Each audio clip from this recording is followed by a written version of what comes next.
सबको जय मसीह। आज हम देखेंगे कि हमारी जिम्मेदारी क्या है परमेश्वर के प्रति। परमेश्वर क्या चाहते हैं।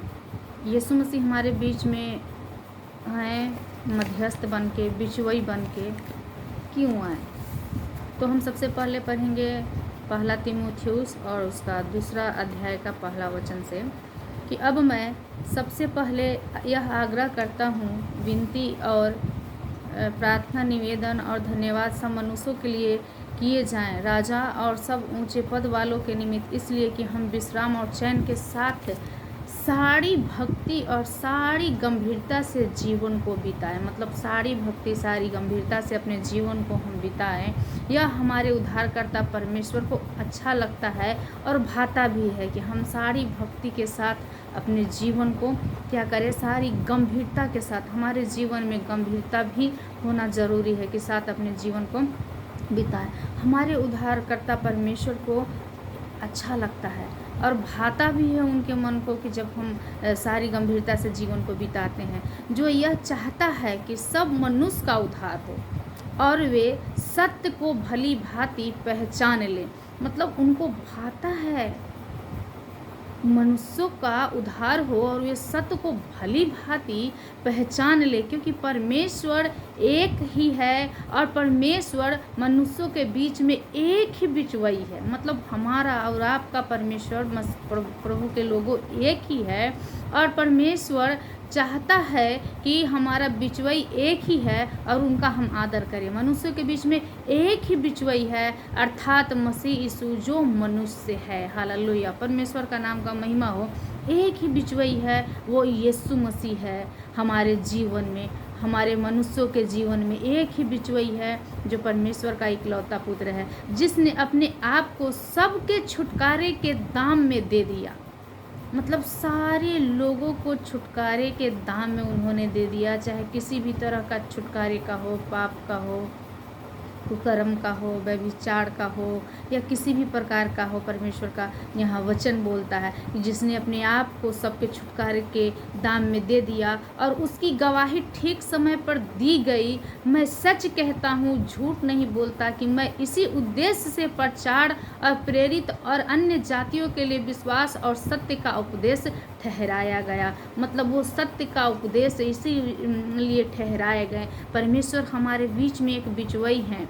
प्रभु यीशु मसीह हमारे बीच में एक बिचवई है। जब मनुष्य का रिलेशन परमेश्वर के साथ खराब हो गया था, जब मनुष्य का रिलेशन परमेश्वर के साथ काफ़ी सालों से, काफ़ी दिन से अच्छा नहीं रह रहा था, तब परमेश्वर का इकलौता पुत्र आया हमारे और आपके मध्य में एक बिचवई बन करके, एक मध्यस्थ बन करके, ताकि हमारे और परमेश्वर के बीच में मेल मिलाप कराएं। और प्रभु यीशु मसीह यही चाहते हैं कि मनुष्यों के बीच में हम लोग बिचवई बन के उनके झगड़ा, लड़ाई, उनका जो भी उनके जीवन में है, उसको मध्यस्थ बन के उनके बिचवई में बिचवई बन करके उनके बीच में हम लोग कार्य करें। और हर एक टूटे हुए परिवार को, हर एक टूटे हुए मन के लोगों को, हर एक बिखरे हुए रिलेशन को हम लोग परमेश्वर के वचन के साथ उनके बीच में आके बिचवई के काम करें और उनको जोड़ दें।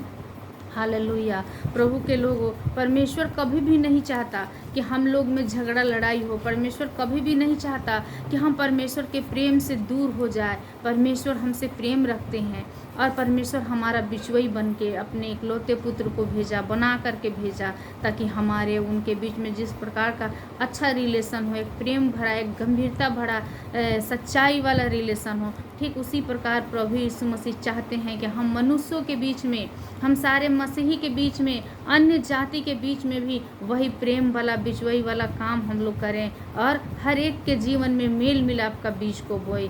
और इब्रानियों के पुस्तक उसका 6 अध्याय में बोलता है, वह आशा हमारे प्राण के लिए ऐसा लंगर है जो स्थिर और दृढ़ है। वो जो आशा है प्रभु यीशु मसीह का हमारे जीवन में, वो हमारे प्राण के लिए एक लंगर के काम करता है, एक लंगर के जैसा है जो स्थिर है और दृढ़ है। मतलब मजबूत है, स्ट्रोंग है वो लंगर, और पर्दे के भीतर तक पहुंचता है। परमेश्वर का प्रेम पर्दे के भीतर तक पहुंचने वाला है। प्रभु यीशु आप लोगों को आशीष करे। इसलिए हमारे प्यारों, हमें ये देखना है कि हमारे कलीसिया में, हमारे समाज में, हमारे परिवार में, हमारे पड़ोसी में यदि इस प्रकार का है तो हमें बिचवई बनना है। हमें बिचवई बन करके उनके बीच में प्रेम को लाना है, मेल मिलाप को लाना है। उनके जीवन से जो भी परेशानियां हो रही है आपस में प्रेम मेल मिलाप रखने के लिए उस कारण को जान करके हमें दूर करना है और उस रिश्ता को फिर से प्रभु यीशु मसीह के वचन के सच्चाई के साथ उसे एक साथ जोड़ देना है। हमारा परमेश्वर जिस प्रकार अपने इकलौते पुत्र को बिचवई बना करके हमारे बीच में भेजा ताकि परमेश्वर के साथ हमारा रिलेशन अच्छा हो, ठीक उसी प्रकार परमेश्वर ने हम लोगों को खड़ा किया। हमारी जिम्मेदारी है, परमेश्वर ये हमारी जिम्मेदारी हमारे ऊपर सौंपे हैं कि हम लोगों के बीच में बिचवई का काम करें, एक मध्यस्थ का काम करें और उनके बीच से हर एक झगड़ा, लड़ाई, मुठभेड़, मनमुटाव की बातों को, जलन की बातों को, ईर्ष्या की बातों को हम लोग क्या कर सकते हैं, मिटा सकते हैं परमेश्वर के वचन के द्वारा। परमेश्वर ये जिम्मेदारी हमें और आपको दिए हैं और हमें ईमानदारी के साथ इस जिम्मेदारी को पूरा करना है। परमेश्वर का वचन का प्रचार करना, सुसमाचार फैलाना ही काफ़ी नहीं है। हमें एक एक छोटी छोटी बातों पे गौर करने की आवश्यकता है कि हमारे कलीसिया में क्या हो रहा है, हमारे आसपास में क्या हो रहा है, हमारे परिवार में, हमारे पड़ोसियों के परिवार में क्या हो रहा है।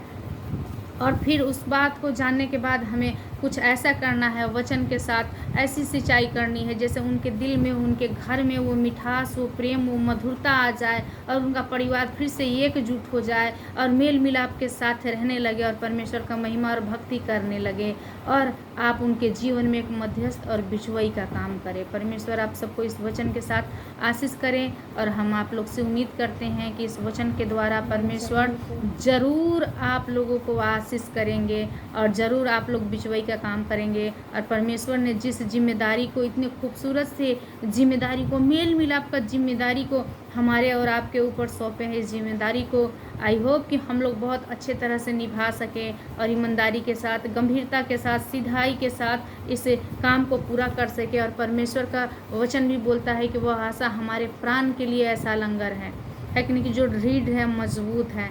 हम साधारण नहीं हैं, हम परमेश्वर के हाथों से दृढ़ किए गए लोग हैं और परमेश्वर हमारे साथ है। इसलिए आज से हम लोग परमेश्वर के वचन के साथ अपनी जिम्मेदारी को ईमानदारी से निभाएंगे और हम सब लोग बिचवई बन के काम करेंगे और जिस परिवार में भी, जहाँ भी, कहीं भी अगर इस प्रकार का बात है उसे मिटाने का पूरा कोशिश करेंगे। सबको जय मसीह। आप लोग ज़रूर लाइक करें, सब्सक्राइब करें। परमेश्वर आप लोगों को आशीष करें।